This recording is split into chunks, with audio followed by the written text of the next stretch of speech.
Hello guys, welcome. इस video में बात करेंगे हम लोग एक और स्विंग ट्रेड के स्टॉक के बारे में। स्टॉक का नाम है हमारा टोरेंट पावर। क्या रीजंस है वो सब पे बात करेंगे। फिर हम लोग देखेंगे कि क्या टारगेट्स है और क्या स्टॉप लॉस रहेगा इस ट्रेड के लिए। तो स्टार्ट करते हैं। जो सबसे बड़ा रीज़न है वो है इसका अर्निंग जो इन्होंने शो किया है। उसी के बेसिस पे इस पे ट्रेड ले रहे हैं। प्राइमरी रीज़न यही है। तो स्टार्ट करते हैं, देख लेते हैं हम लोग क्या रिजल्ट्स रहा है। तो आपको दिखेगा कि ये जो इस क्वार्टर में रिजल्ट इन्होंने पोस्ट किया है, रेवेन्यू वाइज कुछ खास ग्रोथ नहीं था पिछले क्वार्टर के हिसाब से, लेकिन ईयर ऑन ईयर में काफ़ी अच्छा ग्रोथ दिखा है रेवेन्यू में। ठीक है, और हम लोग बढ़ते हैं आगे। तो आगे बढ़ेंगे तो दिखेगा हमें कि जो प्रॉफिट आया है इस पीरियड के लिए 694, पिछले क्वार्टर के हिसाब से अप्रॉक्सीमेटली 42% शायद ज़्यादा है। क्वार्टर ऑन क्वार्टर में 42% का ग्रोथ है हमारा प्रॉफिट में। और ईयर ऑन ईयर अगर देखा जाए, पिछले साल का सेम क्वार्टर से देखा जाए तो अप्रॉक्सीमेटली 88% का ईयर ऑन ईयर का ग्रोथ है प्रॉफिट में। तो काफ़ी अच्छा इन्होंने रिजल्ट पोस्ट किया है। ठीक है, ये भी देख लें कि पिछले 3 महीने में, मतलब 9 महीने में अप्रॉक्सीमेटली इनका जो प्रॉफिट आ रहा है वो 1680 करोड़ का है, जो कि पिछले पूरे 4 साल में 946 करोड़ था। तो काफ़ी अच्छा जंप है प्रॉफिट वाइज। ठीक है, और देखते हैं। और अभी तक थोड़ा सा ईपीएस वगैरह देख लेते हैं। तो ईपीएस भी आप देखिएगा तो ईपीएस में भी काफ़ी तगड़ा ग्रोथ है। 40% का ईपीएस में ग्रोथ है अप्रॉक्सीमेटली। और ईयर ऑन ईयर में तो 90% का ग्रोथ है। पिछला 7 रुपीज़ 66 पैसे था, अब 14 रुपीज़ 24 पैसे है। तो अप्रॉक्सीमेटली 90% के अप्रॉक्स में आता है।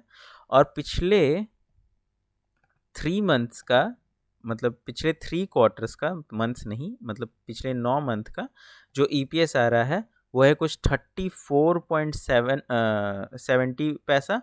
और वही पूरे साल का हुआ करता था ये अप्रॉक्सीमेटली 19 रुपीज़ का। तो ईपीएस में भी काफ़ी अच्छा ग्रोथ है। तो हेल्दी फाइनेंशियल रिजल्ट इन्होंने पोस्ट किया है। मेजर रीज़न यही है। तो अब हम लोग बात कर लेते हैं इसके टेक्निकल्स पे। तो टेक्निकल्स पे आ जाएं। डे चार्ट खोल के रखे हैं तो आपको आज दिखेगा कि जो हमारा स्टॉक है उसने अराउंड 10% का आज जंप दिया है। अप्रॉक्सीमेटली 10% का जंप दिया है। काफ़ी अच्छा मतलब जो रिज़ल्ट इन्होंने पोस्ट किया है। अच्छा, ये आपने नोटिस किया रेवेन्यू घटा था लेकिन स्टिल प्रॉफिट बढ़ा है। तो मेन रीज़न है इसका प्रॉफिट मार्जिन बढ़ा है। प्रॉफिट मार्जिन जिस भी कंपनी का बढ़ता है काफ़ी अच्छा होता है, क्योंकि देखिए एक टाइम पे रेवेन्यू सैचुरेट हो जाता है, प्रॉफिट सैचुरेट हो जाता है, लेकिन अगर प्रॉफिट मार्जिन बढ़ते जा रहा है तो आप उसी रेवेन्यू में अच्छा प्रॉफिट कमा पाइएगा। तो ये बहुत अच्छा बात होता है कंपनी के लिए। ठीक है, अब हम लोग स्टार्ट करते हैं, इसके टेक्निकल पार्ट पे चल लेते हैं। तो आपको दिखेगा कि पिछले कुछ दिनों से एक इनसाइड बार बना हुआ था यहाँ पे। आपको दिखेगा पूरे फरवरी में ही एक इनसाइड बार के अंदर ही ट्रेड कर रहा था और उसका एक हेल्दी ब्रेकआउट आया है विथ ह्यूज वॉल्यूम्स। आज का वॉल्यूम्स बहुत अच्छा है, मतलब 1 करोड़ के ऊपर का वॉल्यूम अगर हम लोग आज का देख लें तो अप्रॉक्सीमेटली 13 मिलियंस, यानी कि 1 करोड़ 30 लाख से ऊपर का आज वॉल्यूम है। ठीक है, तो वॉल्यूम काफ़ी तगड़ा है। दूसरा रीज़न इनसाइड बार का ब्रेकआउट आया है। तीसरा रीज़न, अब हम लोग थोड़ा सा एसएल वगैरह पे बात कर लेते। तो एसएल हमारा ये ट्रेंड लाइन रहेगा।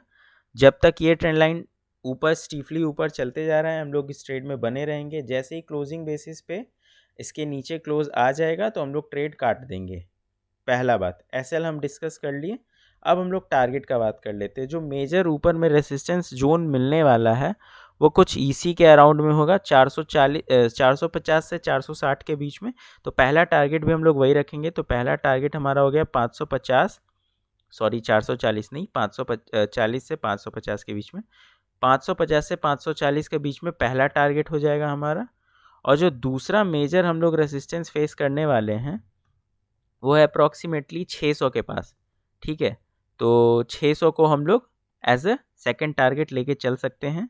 आई होप कि आपको एसएल और टारगेट और लॉजिक समझ में आ गया होगा ट्रेड लेने का लॉजिक एक बार और एक्सप्लेन कर दें। बहुत अच्छा प्रॉफिट पोस्ट किया है। पहला रीज़न इनसाइड बार का ब्रेकआउट है। दूसरा रीज़न कैसे इनसाइड बार को ट्रेड करते हैं वो वीडियो डिस्क्रिप्शन में डाल देंगे, चैनल पे अवेलेबल है। तीसरा, विथ ह्यूज वॉल्यूम आज बाइंग आई है, तो काफ़ी अच्छा है। ये भी एक मतलब फॉलोअप मिल सकता है आगे के फ्यूचर में।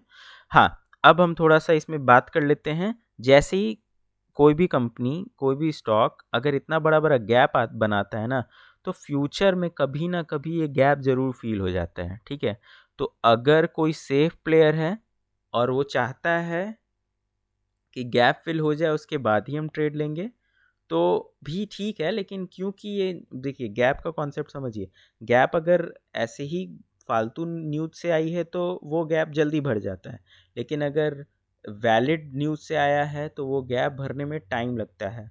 ठीक है, और ज़रूरी नहीं है कि वो गैप भरे, तो ये भी आप ध्यान में रखिएगा। और क्योंकि रिज़ल्ट बहुत अच्छा आया है तो एक वैलिड रीज़न है हमारे पास। तो हम आपको लॉजिक एक्सप्लेन कर दिए, टारगेट एक्सप्लेन कर दिए और एसएल भी एक्सप्लेन कर दिए। तो ट्रेड लीजिए, देखिए क्या होता है। बाकी स्टॉप लॉस और रिस्क रिवॉर्ड देख लेते हैं। अब हम लोग स्टॉप लॉस तो डिस्कस कर लिए, अब रिस्क रिवॉर्ड देख लेते हैं। तो रिस्क रिवॉर्ड के लिए हम लोग यूज़ करेंगे, मान लीजिए अगर आप कल भी उठ के ख़रीद लेते हैं, तो जो आपका पहला ये बन रहा है, इसको ट्रेंड लाइन एक बना लेते हैं हम लोग एसएल के लिए। ठीक है, तो कुछ अप्रॉक्सीमेटली हमारा 1:1 का पहला टारगेट बन रहा है। अब हम लोग थोड़ा सा यहाँ पे चालाकी ये कर सकते हैं, क्योंकि ये वैलिड गैप है तो ये एसएल हम लोग इसका लो को ही लेके चल सकते हैं। तो एक परफेक्ट हम लोग का 1:2 का ट्रेड बन रहा है। जो लॉन्ग टर्म थोड़ा सा मतलब मिड टर्म के लिए सोचते हैं, 5 से 6 महीना के लिए सोचते हैं, जिनको 600 से ऊपर नहीं, 600 से नीचे नहीं बेचना है, वो लोग ये ट्रेंड लाइन को एज एसएल ले सकते हैं। जो शॉर्ट टर्म वाले हैं मेरी तरह, वो इस गैप के थोड़ा सा नीचे थोड़ा सा बफर लेके, मतलब 475 is a perfect I think.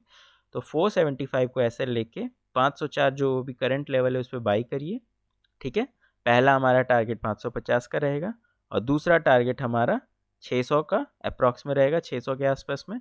तो पहला का रिस्क रिवॉर्ड हमारा बन रहा है 1:1.7। ठीक है, एक का रिस्क 1.7 का रिवॉर्ड, और दूसरा का बन रहा है 1:3.2। तो आई होप कि आपको वीडियो समझ में आया होगा। वीडियो अच्छा लगा तो लाइक करिए, कुछ भी नहीं समझ में आया, अगर कोई प्रॉब्लम आया तो कमेंट करिए, और अगर आप थोड़ा सा भी इससे सीखे हैं तो सब्सक्राइब करिए। Thank you, bye bye.